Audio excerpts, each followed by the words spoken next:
Hey there, cats and kitties. I am the Blues Man, Johnny Blues, and with this video, I'll be discussing my thoughts on episode 1 of the anime series Nanbaka, which was effectively a series I really had no intention of actually checking out or even potentially reviewing.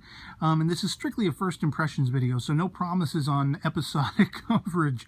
But this was a series when I was looking over the fall previews. You know, this was a PV that it didn't immediately strike me as anything that would be my fancy or that would be my interest. I'm somebody who really sort of falls back on the haunches of visual aesthetics, character designs, colorization in anime. And if there's even remotely a chance that I won't like it, I kind of stray away from whatever it is. It might be the best anime ever, but if I don't like the visuals, if I don't like, you know, what I'm seeing and it's not visually appealing to me, doesn't strike my fancy, I'll avoid it like the plague. And this was a series I had a sense after looking at the PV I might not have interest in because of, you know, those kinds of aesthetics. I didn't really like what I was seeing all that much, but I did think there was still room for potential. And so when this episode went live today, for a lack of any of the other first episodes I'm actually waiting for to crop up, I decided out of curiosity to give it a shot and check it out. And little did I know that it would actually be hella entertaining and actually make me laugh out loud a couple of times. Primarily, you're dealing with these 4 sort of professional, you know, prison escape artists that are all hunkered down and holed up in this uber deluxe maximum security prison, impenetrable from the outside, inescapable from the in.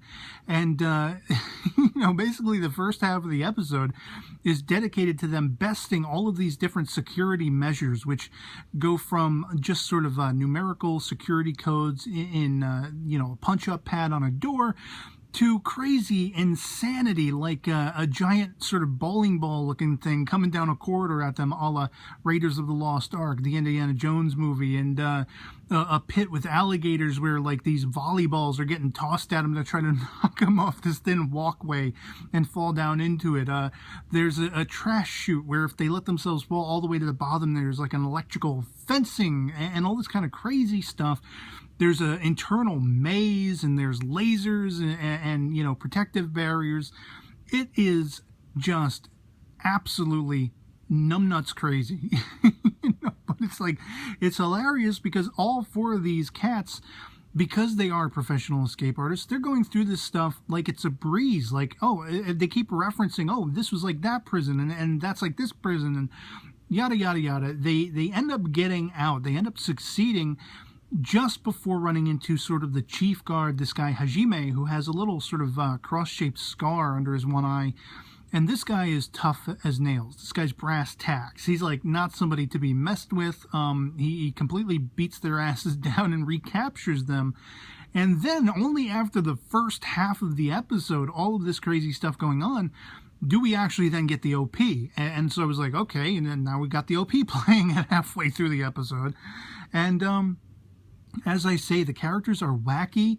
As it turned out, much to my surprise, I really love the sort of animation style, the look and aesthetic of the character designs, the colors and everything like that. Everything is brightly colored. Everything is sparkling. And you know, it kind of reminded me of the visual style of Show by Rock in a sense, which is another series that just came back with its 2nd season in this season. But I won't be covering in reviews. But They get to the point where after they've been recaptured, a couple of the characters, sort of the main focused cat, Jugo, who is the self-proclaimed locksmith. He says there is no lock created on the earth that he cannot decipher or open up, that kind of thing. And it's kind of hilarious because every other second he's managing to escape his cell, and the guards keep finding him places. They're like, oh, you got out again? Damn it, you know, this kind of stuff. He's comparing notes with one of the other guys about, you know, why would women be interested in him? And he's like, well, I have very little body hair and my nipples are pink, and this is why he thinks women are going to be interested in him. Made me laugh out loud, that particular line. There's a point where he escapes and he sees, for all intents and purposes, a woman on the premises, and all 4 of these guys are suddenly like, you know, dogs wagging their tails and salivating. They're like, we got to see this woman. Who is she? And it turns out it is the chief sort of guard, Hajime's little brother, not his little sister. Completely looks like a girl, completely looks like a sort of, you know, gothic Lolita, bright colored Sailor Moon kind of thing. And when they find out, oh, actually it's his little brother, well, Jugo had already said earlier in this series, in the episode I should say, that he likes guys too, and they were calling him on it, like, well, you don't have to go to that extreme to try to be unique for the ladies. They think he's only saying that because he wants to win affections from the ladies, and he ends up having a conversation with this little brother who looks like Hajime's little sister and all this stuff.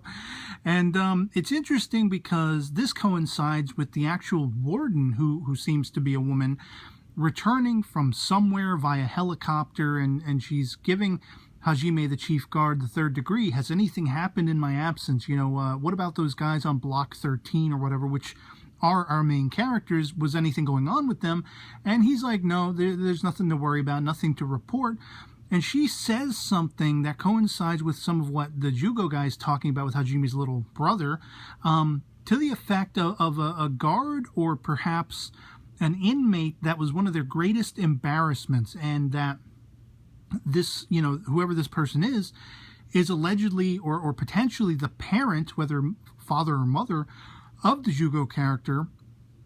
And it coincides with him relating this story about how one day he fell asleep, or while he was sleeping, these mystical, magical, unbreakable shackles were put on his neck and wrists.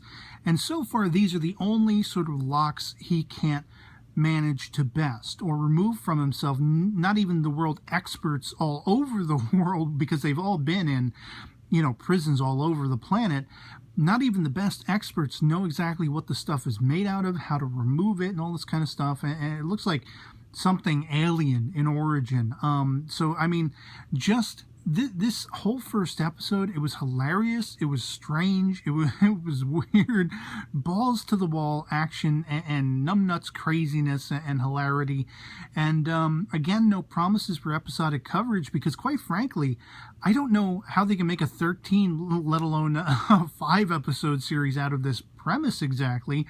Is every episode going to be there escaping? What exactly kind of stories are they going to tell with these characters? I don't know. But I'm at least on board for the time being to check it out and see as we go beyond the first episode. But I wanted to come on and talk about this first episode because I was very much surprised as all hell that it was actually so funny and so entertaining, and that I warmed to the characters immediately. You got the one character who I think is Nico, who has the long green hair you might mistake for a chick as well. And at one point when they get cornered by guards that are firing these like knockout darts at them, apparently anything and everything that is medicinal works in the opposite effect for this character. So rather than knocking him out, he's like energized. And when they send these guard dogs, these vicious guard dogs after him, all of a sudden he goes over to him and they all become like, you know, poofed up puppy dogs, and they're all like licking him and friendly with him and everything like that. So again, it's madcap and it's funny, and it was hella entertaining, which was a pleasant surprise for me because I really didn't expect that going in, and I want to check out more. I'd love to hear from you guys in the comments below. If you've seen the first episode of Nanbaka, if you gave it a shake, what you think of it, you know, love it or hate it, anything goes in the comments below. Just love having that conversation. And so yeah, otherwise it'll be pretty much it for me on this. Hope this video finds you well, and I'll catch you all later. Peace.